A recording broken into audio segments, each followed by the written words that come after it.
કેમ છો વિદ્યાર્થી મિત્રો? હું છું પ્રતીક સગર અને આજે આપણે ભણી રહ્યા છે SY BCom semester 4 cost accounting 2 unit number 2. આગળ મેં 1 નંબરનું યુનિટ બનાવી દીધું છે. આજના યુનિટનું નામ છે સેવા પડતર પદ્ધતિ. ભાગ એનો લઈને આવ્યો છું પહેલો. આજે આ ચેપ્ટરની શરૂઆત થઈ રહી છે. સેવા પડતર પદ્ધતિ. પડતર એટલે કોસ્ટ. તો આપણે અહીંયા સેવાની પડતર શોધવાની છે. તો ટ્રાન્સપોર્ટ એટલે કે ટ્રક, બસ એની વાત કરીએ તો એ સેવા કહેવાય. ટ્રકની અંદર આપણને 1 ટન લઈને 1 કિલોમીટર આપણી ટ્રક ચાલે તો કેટલો ખર્ચ આપણને પડે, કેટલા રૂપિયામાં અથવા કેટલા પૈસામાં પડે એ શોધવા માટે જ આ દાખલો હોય છે અને એનું નામ છે સેવા પડતર પદ્ધતિ. દાખલાની અંદર 2 જાતના ખર્ચા આવે, એક સ્થિર ખર્ચ અને એક ચલિત ખર્ચ. સ્થિર ખર્ચ કોને કહેવાય? તો જેમ કે આપણે ડ્રાઈવરને પગાર આપીએ તો ડ્રાઈવરનો પગાર આખા મહિનાનો હોય. હવે ગાડી આપણી કે ટ્રક કે બસ ચાલે કે ના ચાલે, ડ્રાઈવરને આપણે પગાર મહિનાનો ચૂકવવો જ પડે. તો આ સ્થિર ખર્ચો કહેવાય. એની જોડે ક્લીનર હોય, હેલ્પર હોય, એને પણ આપણે પગાર ચૂકવવો પડે. વીમો હોય તો વીમો આખા વર્ષનો લીધો હોય આપણે, તો એ ગાડી ચાલે કે ના ચાલે, ટ્રક ચાલે કે ના ચાલે, આપણે એ ખર્ચ ચૂકવવો જ પડે અને ગણવો જ પડે. તો આ છે સ્થિર ખર્ચો. તો હવે ચલિત ખર્ચો બીજો આવે. ચલિત ખર્ચો કોને કહેવાય? કે જેમ કે પેટ્રોલ, ડીઝલ. તો જો ટ્રક ચાલશે તો પેટ્રોલ પુરાવવું પડે, બરાબર, તો ડીઝલ પુરાવવું પડે, બાકી પુરાવાની કોઈ જરૂર નથી હોતી. તો આને કહેવાય ચલિત ખર્ચા, બરાબર. એ જ રીતે રિપેરિંગ. તો ટ્રક ચાલશે તો રિપેરિંગ કરવાનો વારો આવે, બરાબર છે, એનો નિભાવ ખર્ચ આવે. બાકી ના ચાલે તો નિભાવ ખર્ચ ન આવે, તો એને ચલિત ખર્ચા કહેવાય, બરાબર છે. તો અહીંયા હવે આપણે દાખલાની શરૂઆત કરીએ છીએ. તમે સ્થિર અને ચલિત ખર્ચ સમજી ગયા છો. દાખલામાં શું કીધું છે બરાબર રકમને સમજજો. પહેલો દાખલો છે. હવે 2 કે 3 દાખલા તમે જોશો એટલે ઓટોમેટિકલી તમને આ ચેપ્ટર પરફેક્ટ આવડી જ જશે, બરાબર. ચલો, અહીંયા લખ્યું છે રોનકસિંહ 5 ટન શક્તિ ધરાવતી એક ટ્રકનો માલિક છે. એટલે કે આપણી પાસે આ રોનકસિંહ પાસે જે ટ્રક છે એ 5 ટન ક્ષમતા સહન કરી શકે એવી છે, બરાબર છે. એ 5 ટનથી વધારે માલ ભરી શકશે નહીં. એની ટ્રકમાં એટલી જ કેપેસિટી છે. નીચે આપેલી માહિતી પરથી ટન કિલોમીટર દીઠ સેવા પડતર શોધો. આપણે ટન કિલોમીટર દીઠ સેવા પડતર શોધવાની છે, બરાબર. ચાલો, અહીંયા કીધું છે ટ્રકની પડતર 5 લાખ રૂપિયા છે. અંદાજિત આયુષ્ય 10 વર્ષનું છે. ભંગાર કિંમત 10% છે, બરાબર. તો આ જે 3 વસ્તુ છે 1, 2 ને 3, એના પરથી આપણને ઘસારો મળી જશે. એટલે સૌથી પહેલા આપણે આની ગણતરી કરીશું ઘસારા માટે, બરાબર. ત્યારબાદ ડીઝલ ઓઇલ, તો આ ચલિત ખર્ચો છે.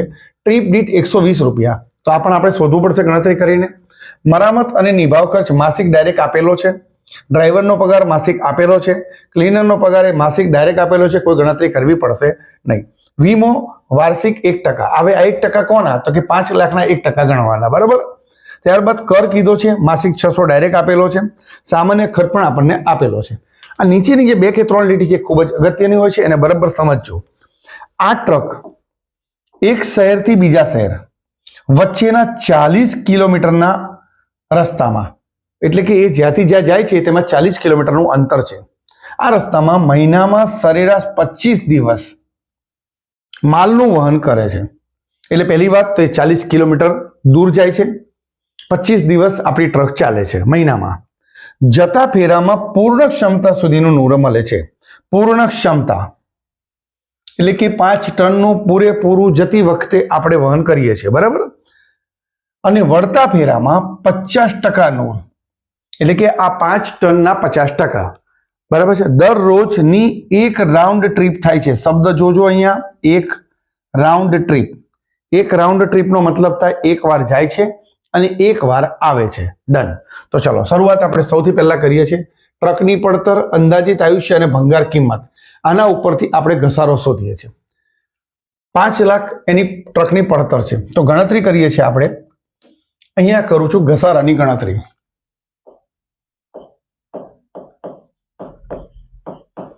હવે યાદ રાખજો, આ ચેપ્ટરની અંદર જે પણ કંઈ ગણતરી કરીએ તે તમારે પરીક્ષાની અંદર રફમાં કરવાની નથી, ઓરિજિનલ દાખલામાં કરવાની છે. આના માર્ક છે. આ તમે કદાચ નહીં બતાવો અને ડાયરેક્ટ કોષ્ટક બનાવીને દાખલો ગણી દેશો તો માર્ક ઓછા આવશે. આ ગણતરી બતાવવી ખૂબ જ જરૂરી છે, બરાબર. એટલે આ ગણતરીને ધ્યાનથી સમજજો, કારણ કે પરીક્ષામાં એમને મૂકી દેવાશે નહીં. ઓકે, તો ઘસારો ઘસારો બરાબર છે ટ્રકની પડતર, ટ્રકની પડતર માઇનસ ભંગાર કિંમત, માઇનસ ભંગાર કિંમત બરાબર, અને છેદમાં અંદાજિત આયુષ્ય, અંદાજિત આયુષ્ય. ટ્રકની પડતર કેટલી છે? તો આપણે રકમમાં જોયું છે કે ટ્રકની પડતર 5 લાખ છે બરાબર. ચલો તો અહીં લખીશું ટ્રકની પડતર 5 લાખ. ભંગાર કિંમત કેટલી છે? તો ભંગાર કિંમત છે 10%, એટલે કે 5 લાખના 10%. તો ગણતરી કરી લઈએ. કોઈ ગણતરી મોઢે કરવી નહીં, મીંડા ઉડાઈ દેવા નહીં. આપણને કેલ્ક્યુલેટર વાપરવાની છૂટ છે, તો એનો ઉપયોગ બરાબર કરવો. ભૂલથી દાખલો ખોટો પડે એના કરતાં કેલ્ક્યુલેટર વાપરી લેવું સારું. 5 લાખના 10% 50,000. તો ભંગાર કિંમત આપણે બાદ કરીશું 50,000. અંદાજિત આયુષ્ય, તો આપણને કીધું છે અંદાજિત આયુષ્ય કેટલું છે? તો કીધું છે 10 વર્ષ બરાબર. તો નીચે આપણે અંદાજિત આયુષ્ય લખીશું 10 વર્ષ. લખીએ અહીંયા ઘસારો બરાબર કેટલા? તો કે 5 લાખ માઇનસ 50,000 અને ભાગ્યા 10, 45,000 રૂપિયા આપણને ઘસારો મળ્યો. 45,000 રૂપિયા ઘસારો મળ્યો. પણ આ ઘસારો કેવો હશે? તો કે વાર્ષિક, 1 વર્ષનો છે. તો આ આપણી એક ગણતરી શું થઈ ગઈ? પૂરી થઈ. આ તમારે પરીક્ષામાં બતાવવી જ પડશે બરાબર. 45,000 કીધું છે. હવે હું કોષ્ટક ઉપર તમને લઈ જાઉં છું કે કોષ્ટક મેં બનાવ્યું છે, જોઈ લો. સેવા પડતરનું પત્રક, વિગત, માસિક ખર્ચ અને ટન દીઠ ખર્ચ રૂપિયા જે છે તે. પરંતુ અહીંયા તમે ધ્યાનથી જુઓ, આ મેં શબ્દ શું લખ્યો છે? માસિક ખર્ચ. અને અત્યારે આપણને જે મળ્યો આ જે 45,000 રૂપિયા ઘસારો એ વાર્ષિક છે. તો આપણે આ 45,000 ને 12 વડે ભાગી કાઢવાના, એટલે આપણને માસિક ખર્ચ મળે 3,750. તો સૌથી પહેલા આ ચલિત ખર્ચો કહેવાય, એટલે ચલિત ખર્ચામાં લખવાનું ઘસારો. તો કેટલો થયો? કે 3,750. તો અહીંયા લખીશું 3,750. મેં તમારા માટે અહીંયા ઇઝીલી લખેલું છે ને આવું તમારે પરીક્ષામાં લખો તો સારું. 45,000 ભાગ્યા 12 માસ આ લખો તો સારું, જેથી જે ચેક કરનાર વ્યક્તિ છે એને ખબર પડે આપણે આગળ ગણતરી કરી છે અને અહીંયા આપણે લખ્યું છે બરાબર. ચલો ત્યારબાદ બીજી માહિતી, ડીઝલ ઓઇલ. અહીંયા કીધું છે ટ્રીપ દીઠ 120. કેટલી બાજુના? એક બાજુના. એટલે એક બાજુ એક ટ્રીપ મારશે તો 120 રૂપિયાનો ખર્ચ થશે બરાબર. તો ચલો એની પણ ગણતરી કરી દઈએ આપણે. તો અહીંયા લખીએ છીએ આપણે ડીઝલ ઓઇલ.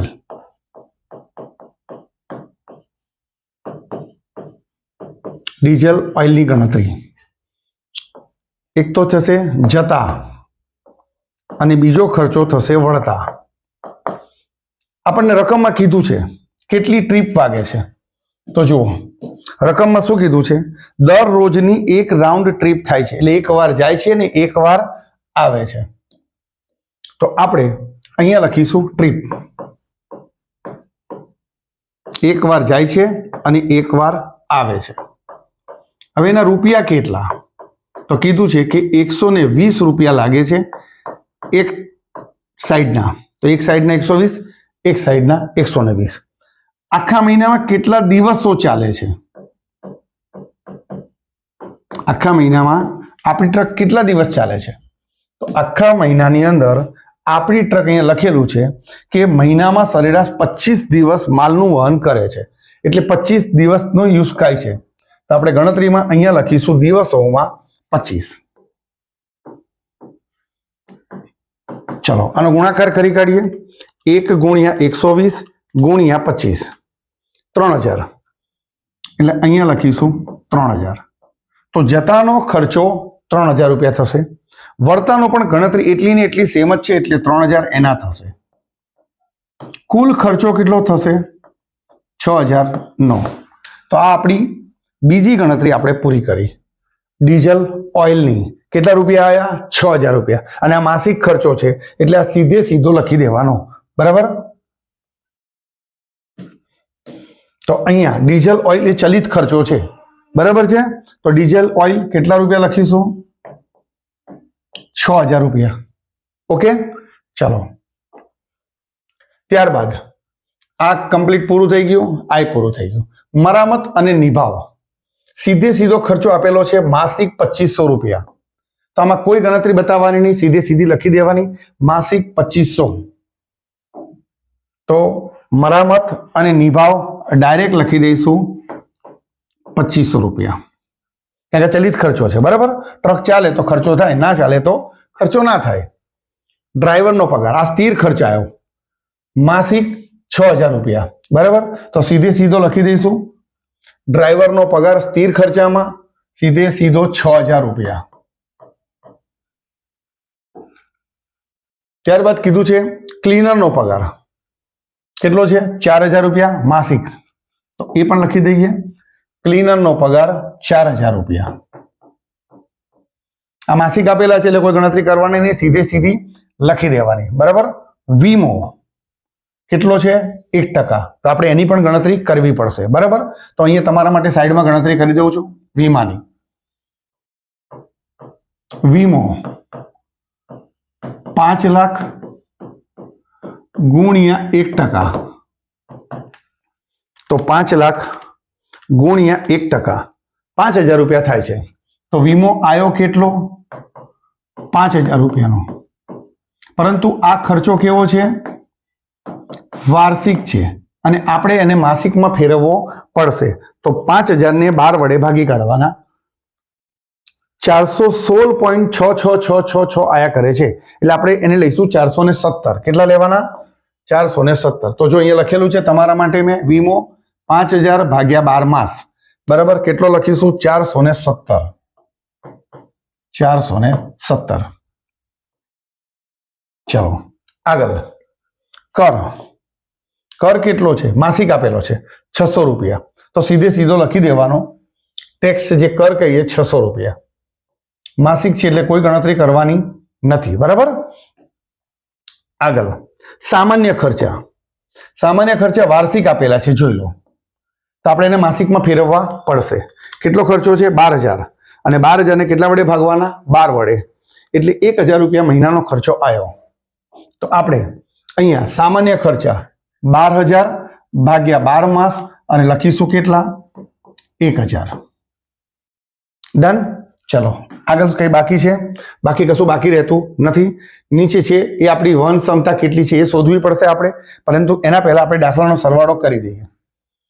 આ બધાનો આપણે શું કરવાનો? સરવાળો કરવાનો. હવે દાખલો બે રીતે ગણી શકાય. તમે આ સ્થિર ખર્ચાના બધાને ટોટલ મારો અને એની ગણતરી અહીંયા કરો, અને આ ચલિત ખર્ચાની ગણતરી અહીંયા કરો. પછી આ ખર્ચોને આ ખર્ચાનું ટોટલ અહીંયા નીચે કરો તો પણ ચાલે. હું અહીંયા આગળ સીધે સીધું બધું ટોટલ કરું છું અને એનો જવાબ લાવવાની કોશિશ કરીશ. બરાબર? તમે આ રીતે ગણો તો પણ ખોટું નથી, આ રીતે ગણો તો પણ ખોટું નથી. બરાબર છે? કોઈ એકાદ દાખલો આપણે એવો પણ લઈશું કે જેના સ્થિરના ખર્ચા ચલિતના ખર્ચા અલગ કરીશું. એ નેક્સ્ટમાં આપણે ગણીશું. અત્યારે આપણે ટોટલ મારી દઈએ કેટલું થાય છે. 6000, 4000, 417, 600, 1000, 3750, 6000 અને 2500. 24267. તો અહીંયા લખું છું 24267. આ કુલ ખર્ચો છે. કયો? માસિક. માસિક કુલ ખર્ચો આપણને મળ્યો. હવે આપણે આને કિલો ટન વડે ભાગાકાર કરીશું. તો જોઈએ કેવી રીતે થાય છે. પહેલા ગણતરી કરીએ. બરાબર? તો અહીંયા લખું છું ટન કિલોમીટર. ટન કિલોમીટર આની આપણે ગણતરી કરવાની છે. તો સૌથી પહેલા શું આવે? અહીંયા લખવાનું કિલોમીટર ગુણ્યા ટ્રીપ કેટલી થાય છે તે, ત્યારબાદ વહન ક્ષમતા અને છેલ્લે દિવસો. આ તમારે યાદ રાખી લેવાનું. આ આગળ પાછળ થઈ જાય તો ચાલે, બાકી આ 4 વસ્તુ તમારે આવવી જ જોઈએ. ચાલો હું લખું છું અહીંયા પહેલા જતા અને અહીંયા લખીશ વળતા.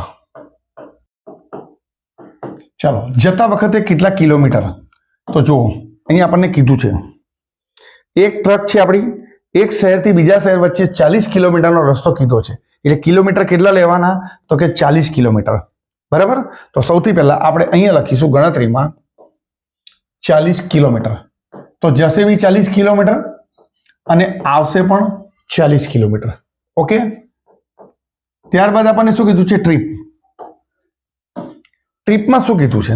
તો અહીંયા આપણને કીધું છે દરરોજની એક રાઉન્ડ ટ્રીપ થાય છે. એક રાઉન્ડ ટ્રીપ એનો મતલબ કે એક વાર જાય છે, એક વાર આવે છે.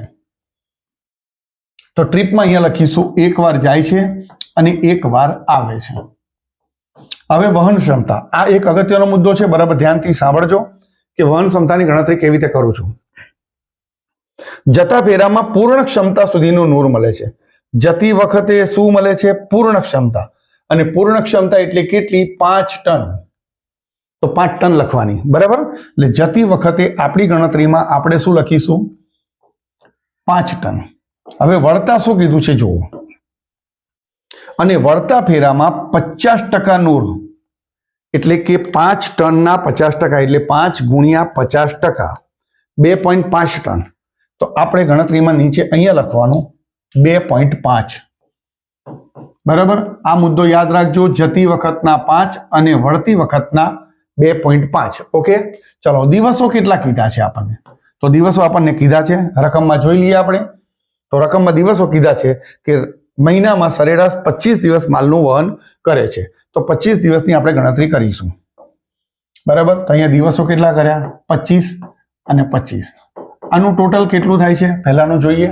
જતી વખતે 40 ગુણ્યા 1 ગુણ્યા 5 અને ગુણ્યા 25, 5000.